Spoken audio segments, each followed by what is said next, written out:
So I'm going to show you how to capture incredible time lapses using the DJI Osmo Pocket 4. Time lapses with that smooth motion that look great and captivate your audience. There's only one tool you need to create time lapses with the Pocket 4, and that is a tripod of some kind. It can be as simple as this little tripod right here, which is basically feet for your Pocket 4. This is great if you want that on the ground perspective. I often find myself using this, or you can get a larger tripod such as this one right here. And the good news is it doesn't have to cost a lot of money. This tripod was $20 on Amazon. These feet were about $10, I believe. I'll link to these both in the description in case you're interested in them. But the key with these is you don't want your Pocket 4 to be moving on you during the time lapse. But the camera can move, and I'll show you in a moment how to do custom motion lapses to get the exact motion that you want in your time lapse. So let's get the Pocket 4 set up for a time lapse. In this case, it's going to be a sunset time lapse. So for the demonstration today, I'm going to mount the Pocket 4 on this tripod here. Take off our gimbal guard here, and we're gonna turn it on. So what you wanna do is you wanna make sure you're in time-lapse mode. You're gonna click in the lower left and you're gonna toggle all the way over to time-lapse. Now, it may say hyperlapse as well. So if you go into there and it says hyperlapse, just toggle over and make sure it says time-lapse. Up here in the upper left, do make sure it's in 4K 30. You definitely want 4K 30, you wanna get the highest quality result. And then the next thing you wanna do is you wanna go here to the upper right where it has the moon symbol, and you wanna select screen off. The reason for that is what's going to happen is when you have screen off, after you start your time lapse, your screen is going to go dark and it's going to save a lot of battery power. Because one of the keys for a time lapse is your camera has to be rolling for quite a good amount of time. And by the way, on a full charge, you can get at least 2 hours out of a time lapse on this camera in normal temperatures. But if you do want to capture a time lapse for longer than a couple hours at a time, you are going to want to have a power bank. I use one of these from Anker right here. This one is great, it's 20,000 milliamp hours. It's very affordable. It's often on sale for $35 or less. I'll link to that as well in case you're interested. So what you're going to initially see is along the bottom here, you're gonna see some different options like cloud, sunset, custom. What you want to do is go over here to custom and then swipe up to set parameters. So in the case of a sunset, I want to do 2 seconds for the interval. And the reason for that is there is a lot that happens quickly during a sunset, and you want to capture that moment. That's the very highlight of the sunset. You don't want to miss it. So in this case, 2 seconds is a perfect interval for that. If you're doing a time lapse during the day where you're going to have it rolling for a long time, you might want to do 5 seconds, 10 seconds, or even more for an interval. But if it's just going to be an hour or so for your time lapse, 2 seconds is a perfect interval. And then for the duration, I like to set that to infinity. That way I'm not going to miss anything. If I have any of these durations set like 20 minutes, I could start this and it's going to stop in 20, but you could end up missing the best part of the sunset if you guess wrong. So I like to do infinity, that way I start it and stop it exactly when I want to. But once you have set those parameters, what you want to do next is you want to swipe left from the right side of the screen. And we're going to set some key settings here, including one very important setting. But before we do that, you need to make sure you have Pro selected here. If Pro's not selected, you can't change anything. So make sure to click on Pro. And once you do, it's gonna have a yellow highlight around it. So key settings here, go to exposure. And once you're in exposure, you're gonna notice right here in auto, it is going to give you a shutter speed of 1/2000. 1/2000 is very, very fast shutter speed. And if we were to do a time lapse right here with that shutter speed, the frames would be very sharp and it would not look good. It would not flow smoothly at all.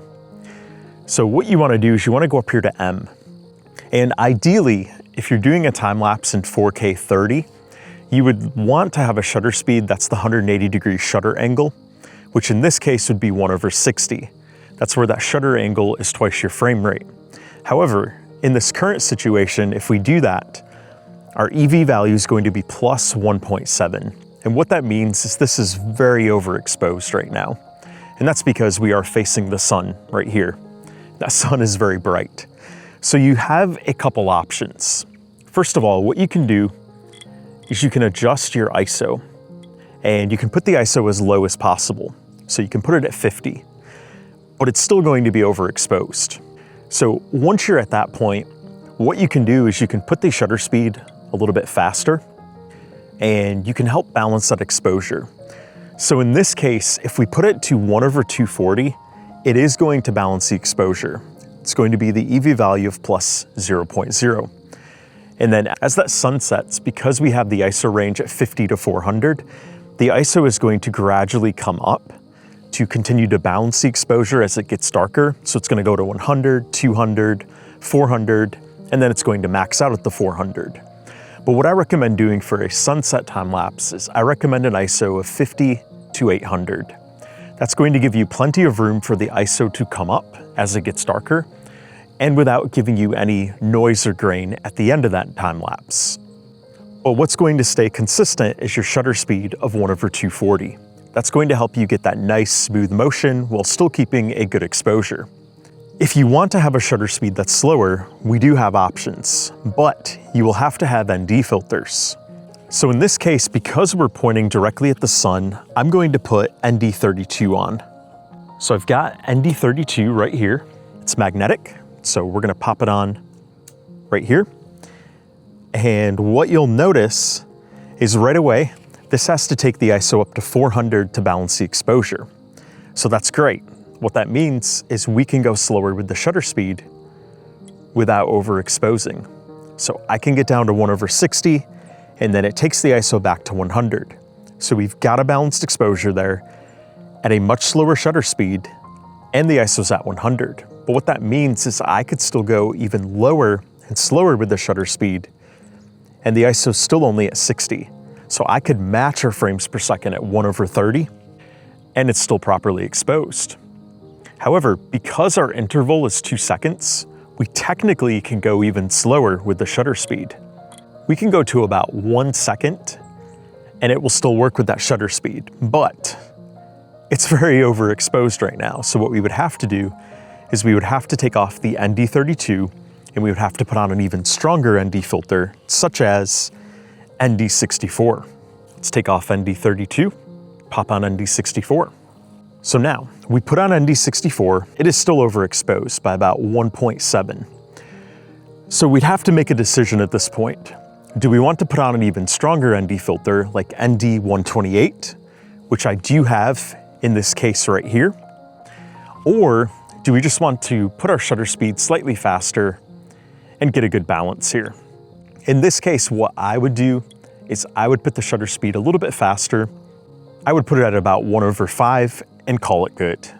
So if you don't have ND filters, the key is to get the shutter speed as slow as you can while still having a balanced exposure. If you do have ND filters, you're gonna have a lot more flexibility here to play around with it. But all that to say, my recommendation is having a static shutter speed where the EV value is 0.0, and then putting the ISO range from 50 to 800. The ISO is key here because whether you're filming at sunset or whether you're filming during the day and you have clouds and sun, the ISO is going to keep the adjustment so that you keep a consistent exposure, and the shutter speed is going to keep a consistent flow and smoothness to your time lapse. So once you've set that, you're gonna hit the check mark. And then the next thing we wanna key in is the white balance here. So I recommend selecting auto white balance in most cases. And the reason for that, especially at sunset, is your white balance is going to continually be changing as the sun sets. So if you do a manual value, you're gonna end up with some frames of your time lapse not looking so great later on. If you are filming during the day, and it's going to be entirely during the day, you could set a static white balance, which during the day, that would be 5600K. So after we've selected auto white balance, we're gonna hit the check mark. For the format, you have 3 different options. You have video, and that's just going to give you a single .mp4 video file at the end. In addition, you have video plus JPEG or video plus RAW. If you're going to get photos to edit and create a time-lapse from later on, I highly recommend doing video plus RAW. Video plus RAW is going to give you those photos that you can do a lot of editing later on. So for the focus mode, I recommend keeping it in single because you don't want your focus to be changing during your time-lapse. So once we've keyed in these settings, we're going to go back to the main screen here. And now it's time to adjust this for the angle we would like for our time lapse. So in this case, I would like it about right here. And then we click that and our time lapse is going to start. So that is the standard time lapse mode without motion in your time lapse. But what if you want to add that motion? We're gonna go down here and we're gonna toggle over to Motionlapse. So you've got a couple options here. First of all, you have left to right, you have right to left, and you have custom mode. So if you do the left to right, we're gonna swipe up to set parameters. You're gonna choose your interval and you're gonna choose your duration. So in this case, for a sunset time lapse, I would want to have it go for about 30 minutes to 1 hour. Let's say we wanted it to go 30 minutes. So what we're gonna do is we're going to then play this and it's going to show us a preview of what it's gonna do for the left to right by default. And by the way, if you want it to be angled up higher like this and get more of the sky, you can do that. And then it's going to do this right here. So right to left is the same thing, except it would go from right to left. But the custom mode is what I highly recommend here, the custom motion, because you can set the exact start and stop point that you want.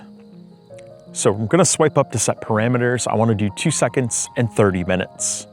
And then we're gonna swipe back down. So what you're gonna do, if you see this plus sign, you're going to toggle this to whichever side you want it to start on. In this case, I want it to start on the left.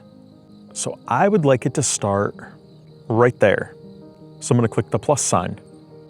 And then for where I want it to end, I wanna go right. And then I'm going to go up as well, because I want this to follow a diagonal. So I'm gonna have it end up right there. Love that framing right there. So I'm gonna click the plus there. It's gonna show 1 and 2. And then we can click play and get a preview of what it's gonna look like. So it's going to start down here, and then it's going to go up at that angle right there. So I highly recommend using the custom motion if you would like to have motion in there. The advantages are many. First of all of your frames are gonna be in 4K. You don't have to add the motion later on when editing. You don't have to do any of that. You don't have to do any cropping, anything like that, unless you want to. But what you're gonna be able to do is you're gonna be able to get that motion, and this gimbal keeps it really smooth and it flows really nicely. I did one earlier today, just a quick 20-minute one showing the sky when we had some darker clouds moving in. It looked incredible. And then of course, there are the parameters that we can set here. And I basically recommend the same settings as I showed you before for the standard mode. So in this case, because it's a little bit darker right now, we're gonna go down to 1/30. And I'm gonna do the ISO of 50 to 800. Under the manual, we're gonna click the check mark. And then I'm going to do video plus raw. And the white balance, I'm going to keep that at auto. And in this mode, there is no focus setting. This does it automatically. So now that we've keyed in those settings, I am actually going to do a motion time lapse right here. Now I'm kind of disappointed because the sky earlier had some really cool clouds in it and it was really setting up nicely for a sunset time lapse. There were lots of cirrus and cumulus, but the sky just went and cleared out on me. But I'm still going to run this for you so you can see what it does. And I will include this full sample in the video later on for you to check out. So I'm going to let it roll for the remaining 29 minutes and 47 seconds, and then I will come back and get the camera. And by the way, when you do the custom motion ones with the time on them, once it's done, your camera will automatically power off. So it's going to save you additional battery power that way as well. And that is what the screen looks like when the screen is off.